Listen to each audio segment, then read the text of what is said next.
Fala pessoal, estamos aqui com mais um conteúdo para você. Hoje vamos falar sobre ICMS Antecipação Tributária. Me chamo Gelson Maciel, cofundador do CAP, Capacitação de Alta Performance, e hoje como nosso convidado está Diego Dimitri, também cofundador do CAP. Hoje nós teremos aqui a intenção de agregar e entregar para você um conteúdo bem detalhado e bem facilitado para que você acabe de vez por todas com essas dúvidas relacionadas ao ICMS, um dos tributos mais complexos do Brasil. Pois é, Jéssica. Tudo bom, pessoal? O ICMS é um imposto, tá, que é de característica tributária estadual. E ele tem uma complexidade muito grande. Por quê? Porque cada estado ele tem a sua regulamentação. Então, cada estado ele pode ter meios diferentes de fazer a cobrança do ICMS.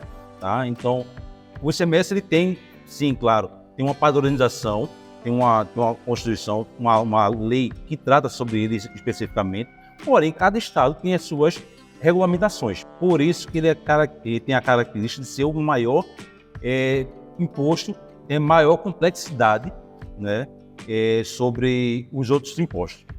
Então, deixa eu entender. Então, o ICMS ele tem uma lei complementar, que seria uma lei de uma tratativa nacional. Isso. E cada estado teria sua autonomia para regulamentar o tipo de cobrança e como vai ser a cobrança e quem são os responsáveis por essa cobrança, correto? Exatamente.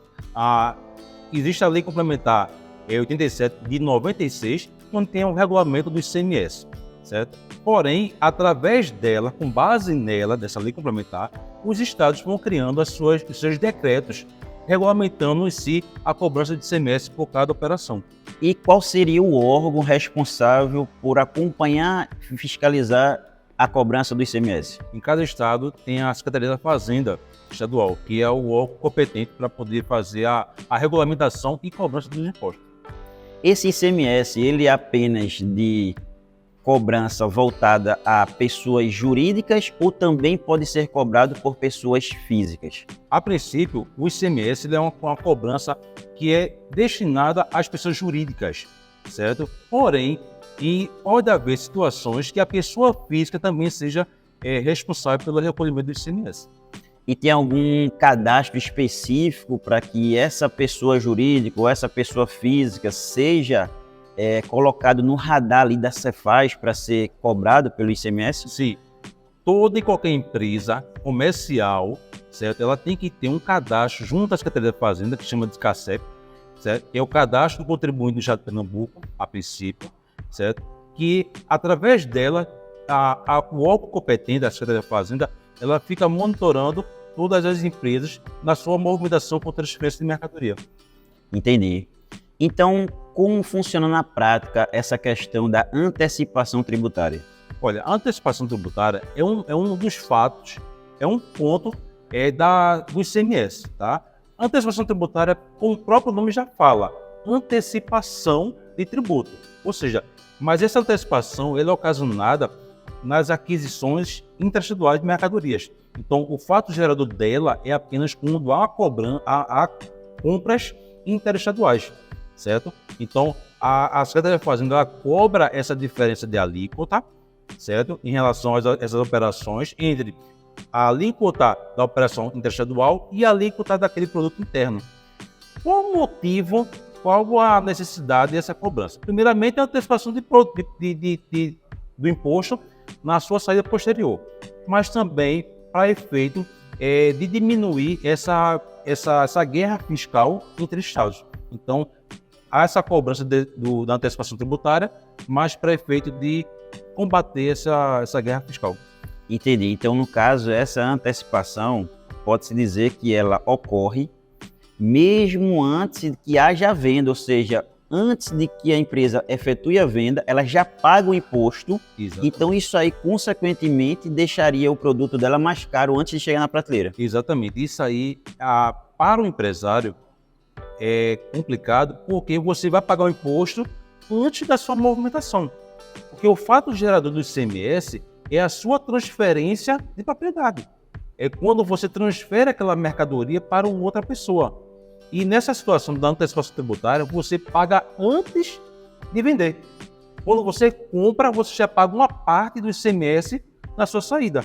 Então, tem um efeito relevante, tá? Efeito de caixa, a princípio, tem um efeito muito relevante e que pode ocasionar, sim, claro, na questão do custo da mercadoria, que vai ser repassado para o consumidor. Entendi. E quais são os casos que não ocorre ou não podem ocorrer essa cobrança?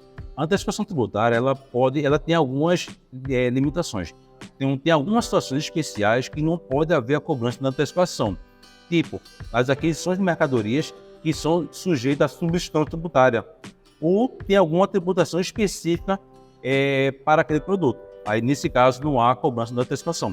Entendi. Então, você falou agora outro título ou outra ramificação do ICMS que seria substituição tributária. Então, qual a diferença entre a antecipação tributária e a substituição tributária?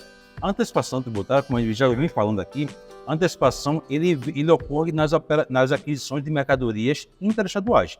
Então, qualquer aquisição de mercadoria interestadual, seja ela para revenda, uso e consumo, ou até mesmo para ativo fixo, há a cobrança da antecipação tributária, certo?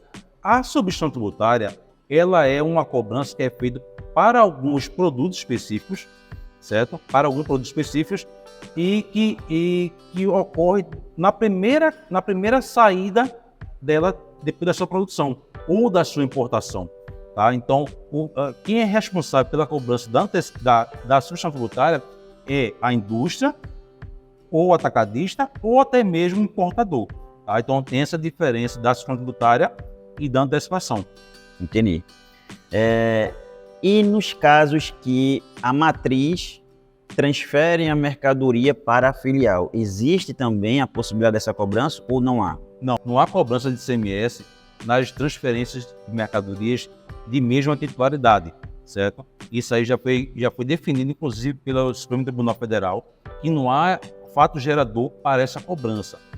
Porém, a Secretaria da Fazenda de Pernambuco, ou até mesmo de outros estados, ela pode sim também cobrar essa antecipação tributária caso a empresa esteja com uma situação irregular perante o fisco.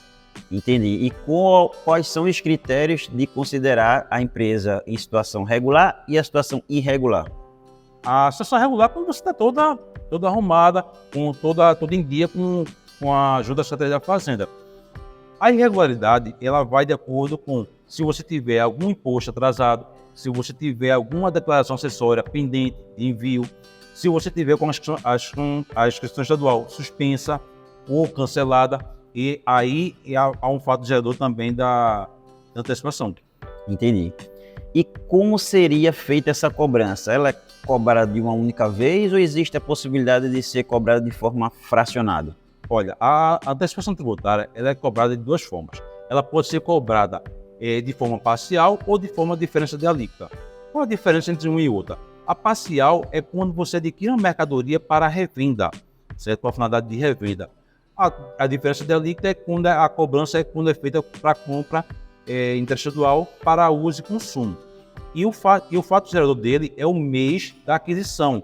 E o vencimento dele é o mês subsequente ao da aquisição. Entendi. Agora, lembrando-se, se a empresa tiver situação irregular, aí tem que pagar já o imposto já no mesmo mês da aquisição, ou até mesmo na entrada. Entendi. Então, pessoal, acredito que a gente conseguiu atender aí e atender várias dúvidas dos profissionais da área contábil, dos empresários do segmento e do ramo que tenha vinculado a cobrança do ICMS. E se esse conteúdo agregou positivamente para você, nos segue, dá o teu like e compartilha com o máximo de pessoas que são desse segmento, dessa atividade, para que possamos entregar cada vez mais conteúdos nesse nível de excelência. Um forte abraço, vemos você no próximo vídeo.